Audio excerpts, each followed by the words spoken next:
Você aprendeu comigo semana passada a fazer uma boa pergunta clínica voltada para tratamento.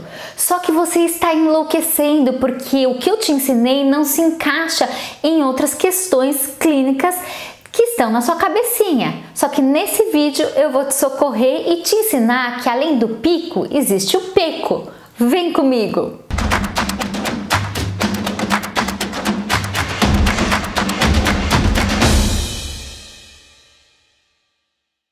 Olá pessoal, sejam muito bem-vindos ao canal mais saudável do Brasil.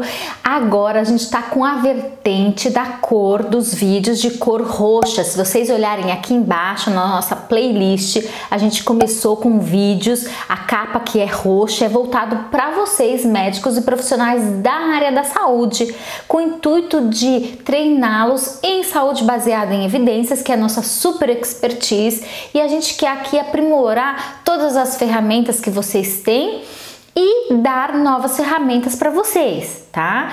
Então, a gente começou já umas 2, 3 semanas atrás, a gente falou sobre os conceitos de saúde baseada em evidências, a gente falou sobre a formulação da pergunta clínica na semana passada, só que eu falei e eu dei um exemplo de tratamento e intervenção. E muitas perguntas clínicas não se encaixam, claro, em tratamento e prevenção, porque não tem só isso para ser estudado na ciência da saúde. A gente não quer só estudar a efetividade, eficácia, eficiência e segurança de novos tratamentos, novas terapias, novas técnicas cirúrgicas para uma determinada situação clínica. Não, a gente também propõe avaliar associações de risco, ver a história natural de uma doença, ver testes diagnósticos e assim por diante. Só para recapitular um pouquinho, então, a saúde baseada em evidências, ela surgiu como um novo jeito de praticar a ciência da saúde. Ao invés da gente praticar de acordo com opiniões de especialistas, de acordo com observações, a gente viu que a pesquisa, a ciência, ela tem que ser repetida e avaliada numa amostra grande em termos gerais, tá? Para poder ser validada. E uma vez que ela é validada, eu consigo ver inclusive as limitações acerca daquela pesquisa e me posicionar diante do meu paciente, né? E considerar então aquela pesquisa validada com as suas limitações, porque eu gosto muito de uma citação que fala: todo estudo tem erros, basta saber se esses erros afetam ou não os resultados daquela pesquisa, tá? E aí, mediante a gente ter aqueles resultados, a gente vai, junto com as circunstâncias e desejos do paciente e a sua expertise como profissional da saúde, tomar a melhor decisão para aquele cenário, naquele contexto, tá? Então é um tripé. Vejam que a tomada de decisão na saúde é um tripé. E tudo começa da boa formulação, da minha boa pergunta clínica, tá? Por quê? Porque ela vai me direcionar, porque eu vou ter itens-chave para eu não me perder durante a condução daquela pesquisa ou para eu não me perder durante as várias evidências que tem aí na literatura. Então é também uma curva exponencial. A cada ano que passa, a quantidade de artigos na área da saúde é gigantesca. E aí a gente, como profissional da saúde, a gente precisa ter sim as ferramentas que a saúde baseada em evidências nos proporciona para a gente poder filtrar o que é boa informação, da informação boa, das fake news, que com o advento da internet a gente nota bastante, e daquela informação que não serve para nada. Então, pessoal, retomando, a gente precisa partir de uma pergunta clínica bem desenhada. E essa pergunta clínica bem desenhada, bem definida, ela tem os 4 itens-chave. Quais que são os itens-chave em modo geral? É o que eu apresentei semana passada. P, meus pacientes, qual que é a minha população, qual que é a minha condição clínica. I, meu grupo de intervenção. Se a sua pergunta é para tratamento, prevenção, então vai se encaixar perfeitamente. Qual que é a intervenção que eu estou apostando nas minhas fichas? C, grupo controle. Vou comparar com o quê? Com a terapia usual? Vou comparar com a terapia que já existe no mercado? Não existe nada. Então, para manter a sofisticação metodológica, eu vou comparar com placebo. E o meu desfecho? Qual que seria o meu desfecho? Só que existem outras questões clínicas voltadas na área da saúde, e uma delas é se a gente quiser saber sobre hipótese de associação. Então, existe uma associação entre um fator de risco e uma doença.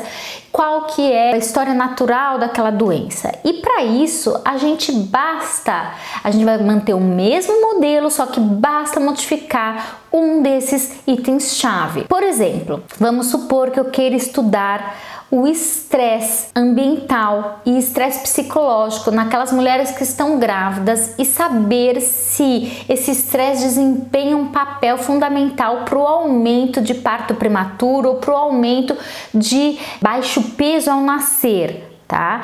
E aí eu preciso comparar com um outro grupo de mulheres. Então aqui o nosso nosso participante, nossa população são mulheres grávidas. Nosso grupo que a gente está observando, nosso grupo exposto, são as mulheres grávidas que se submeteram, infelizmente, ao estresse ambiental. Por exemplo, aquela mulher grávida que deu azar e estava lá no 11 de setembro, ou aquela mulher grávida que estava no meio do furacão Katrina e sobreviveu. Ou vamos verificar estresse psicológico, perdeu um ente querido durante essa pandemia. Será que vai acarretar em algum problema para o bebê, ou no nascimento, ou no peso ao nascer? Outros estresses psicológicos incluem perda do emprego, divórcio, tá?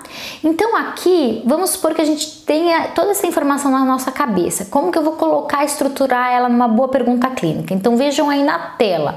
Meu P, minha população são mulheres grávidas. Eu quero saber aquelas que estão expostas. Então o E, aqui eu não vou ter uma intervenção, e sim eu vou ter um fator de exposição. E o meu fator de exposição são mulheres que vão ser expostas a algum tipo de estresse. Quer seja estresse ambiental, como os exemplos que eu passei para vocês, quer seja estresse psicológico. Então vai ser esse meu grupo, as mulheres grávidas que submeteram a algum tipo de estresse. Grupo controle, mulheres grávidas, mas que não se submeteram a nenhum tipo de estresse. E o meu desfecho, peso ao nascer ou parto prematuro. Mas aqui está, então, não um pico que é voltado para questões na área de tratamento e prevenção, mas sim agora vocês estão diante do PECO. É isso aí, o PECO, que é voltado para responder questões de prognóstico. E aí nessa pergunta, olha que linda fica. Uma vez que eu coloquei ela na estrutura PECO, eu posso fazer a pergunta. A pergunta seria: a do verbo existir, a associação entre mulheres que sofreram estresse ambiental e ou psicológico e o aumento de parto prematuro quando comparada à população geral? Ou seja, aqui na população geral está implícito que a minha população de mulheres grávidas que não se submeteram a nenhum estresse ambiental ou psicológico, ok? Um outro exemplo para vocês terem uma ideia ainda em prognóstico vamos supor que a gente queira estudar se o uso de pesticida, que é um produto para matar pragas, ele está associado à ocorrência de doença de Parkinson. Como que eu vou fazer essa pergunta clínica? Como que eu vou elaborar essa pergunta clínica? Bom, eu estou dando alguma intervenção? Não. Eu não vou dar nenhuma intervenção, eu quero observar se existe uma associação entre o uso de pesticida nos trabalhadores ou as pessoas que vivem lá no meio rural e ocorrência de doença de Parkinson quando comparada, por exemplo, homens aqui que vivem na cidade urbana. Tá? Então eu não estou dando pesticida para verificar os efeitos, não, de forma alguma, eu vou observar. Então se eu vou observar se existe uma associação, a minha pergunta é de prognóstico, então eu vou lançar a mão do PECO. Meu P aqui são pacientes, ou seja, não são pacientes, na verdade é uma população de homens, vamos pegar os homens, tá? O E de exposição, do exposure, seriam homens que trabalham ocupacionalmente com pesticidas, com produtos para matar ervas daninhas, legal. Ou homens, também aqui vai na minha exposição, homens que moram em fazendas, em ambientes rurais, legal. Qual é o meu grupo controle? Homens sem exposição, posso pegar os homens que trabalham na cidade, homens urbanos.